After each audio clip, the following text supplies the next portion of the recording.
బాపట్ల పట్టణం విద్యార్థి నగర్లో నిర్మాణంలో ఉన్న బాపట్ల జిల్లా వైఎస్ఆర్సీపీ కార్యాలయంను పరిశీలించిన అనంతరం బాపట్ల ఎమ్మెల్యే వేగేసిన నరేంద్రవర్మ మాట్లాడుతూ ఎటువంటి అనుమతులు లేకుండా అక్కడ స్థానికంగా ఉన్నటువంటి ప్రభుత్వం నుంచి పట్టాలు పొందిన సుమారు 25 మంది సొంత భవనాలను పగలగొట్టి జిల్లా వైసీపీ కార్యాలయం నిర్మించారు. ఈ జిల్లా వైసీపీ కార్యాలయం నిర్మాణం 2 ఎకరాలలో సంవత్సరానికి 2,000 రూపాయలతో 33 సంవత్సరాల లీజు ఇవ్వడం జరిగిందని, ఇందులో విచిత్రం ఏమిటంటే కనీసం బిల్డింగు కట్టుకోవడానికి పర్మిషన్లు కూడా అప్లై చేయకుండా వారి ఇష్టానుసారంగా అప్పటి అధికారులు మూకుమ్మడిగా పనులు చేయించిన ఘోరమైన సంఘటన అని అన్నారు.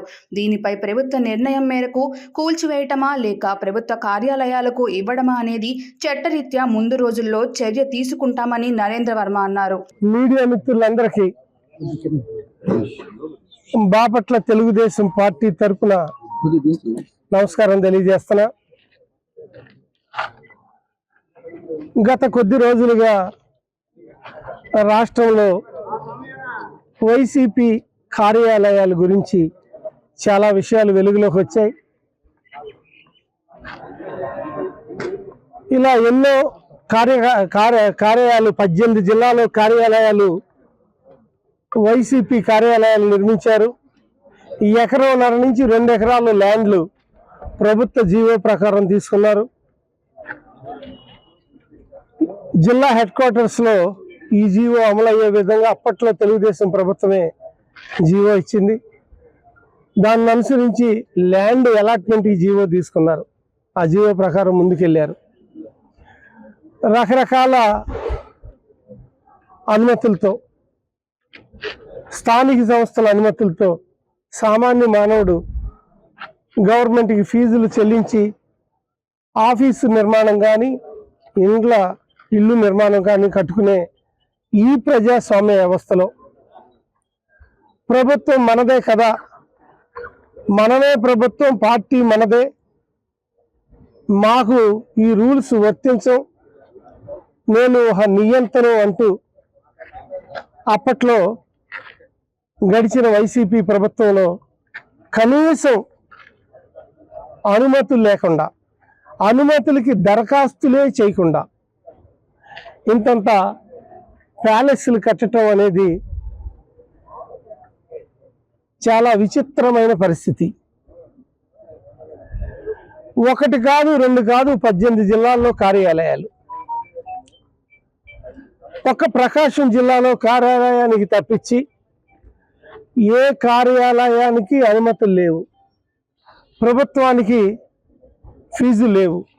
సుమారుగా 550-600 కోట్లతో నిర్మించిన ఈ కార్యాలయాలకు ఏ అనుమతులు లేకుండా పార్టీ గుర్తులతో ఒక ప్యాలెస్ లాంటి భవనాలు కట్టడం అనేది చాలా ఆశ్చర్యం.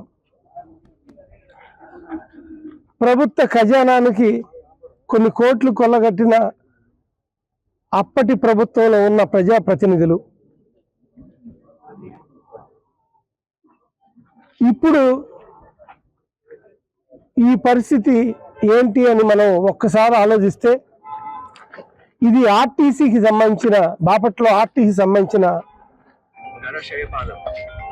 భూమి. ఇది ఆర్టీసీ డిపో పక్కనే ప్రభుత్వం అలాట్ చేసిన భూమి. ఈ భూమిలో మరలా ప్రభుత్వానికి వెనక్కి తీసుకుని ఈ కార్యాలయానికి ఇవ్వాల్సింది. కానీ అప్పట్లో అటువంటి పని కూడా చేయకుండా వితౌట్ ఇన్ఫర్మేషన్ ఆర్టీసీకి ఇవ్వకుండా, చెప్పకుండా దీన్ని ఆక్రమించడం జరిగింది. తర్వాత ప్రభుత్వంలో ఏం జరిగిందో పెద్దలు ఏం చేశారో తెలియదు. కానీ అప్పట్లో ఉన్న ఆర్టీసీ డిపో మేనేజర్ కూడా వైసీపీ పార్టీ వారు వాళ్ళ కార్యాలయానికి మా భూమిని ఆక్రమించారని పోలీస్ స్టేషన్లో కేసు కూడా పెట్టారు. కేసు పెట్టిన కొద్ది రోజులకే అప్పట్లో ఉన్న డిపో మేనేజర్ని ఇక్కడి నుంచి మార్చేయటం, కేసు విత్డ్రా చేయించడం అప్పట్లో ప్రభుత్వ పెద్దలు జగన్నాటకమే ఆడారు. అయినా కూడా అనుమతులు లేకుండా ఈ భవనం నిర్మించడం అనేది చాలా దారుణమైన విషయంగా ప్రజలందరూ రాష్ట్రంలో చెప్పుకుంటున్నారు. ఈ బిల్డింగుల్ని కూలదోసేయాలి అనుమతులు లేని వాటిని. లేదంటే ప్రభుత్వం హ్యాండ్ ఓవర్ చేసుకుని ప్రభుత్వ కార్యాలయాలు పెట్టాలా అనేది ఇంకా రాబోయే రోజుల్లో తెలుస్తుంది. ఇంత అన్యాయం చేసిన